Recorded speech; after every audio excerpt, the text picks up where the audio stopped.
ஒரு காலத்துல மலைகளுக்கு அப்புறம் மேகங்கள் தரைய தொட்ட மாதிரி ஒரு நகரம் இருந்துச்சு. அந்த நகரத்தின் பெயர் நட்சத்திர நகர். அங்க இருக்கிற வீடுகள் ராத்திரி வந்தா நட்சத்திரத்தால ஒளிரும்.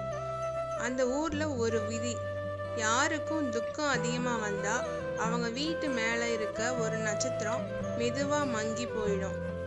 ஆனா அந்த நட்சத்திரம் முழுசா அணையாது. நம்பிக்கை இருக்கிற வரைக்கும் அது ஒளிரும். அந்த நகரத்துல ஒரு சின்ன பொண்ணு இருந்தா. அவ பேரு மித்ரா.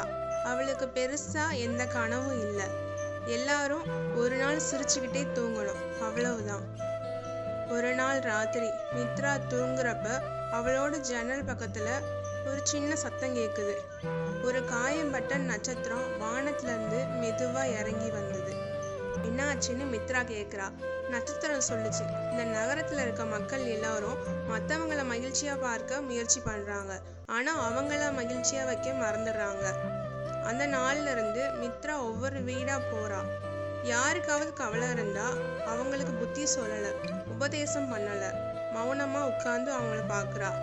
அந்த மௌனம், அந்த ஒரு சின்ன சிரிப்பு, அந்த கவனிப்பு ஒவ்வொரு வீட்டு மேல இந்த நட்சத்திரத்தையும் மீண்டும் ஒளிர செய்யுது. ஒரு நாள் ராத்திரி மித்ரா தன்னோட நட்சத்திரத்தை பாக்குறா. அது முழுசா ஒளிரல. என்ன ஆச்சுன்னு கேக்குறா.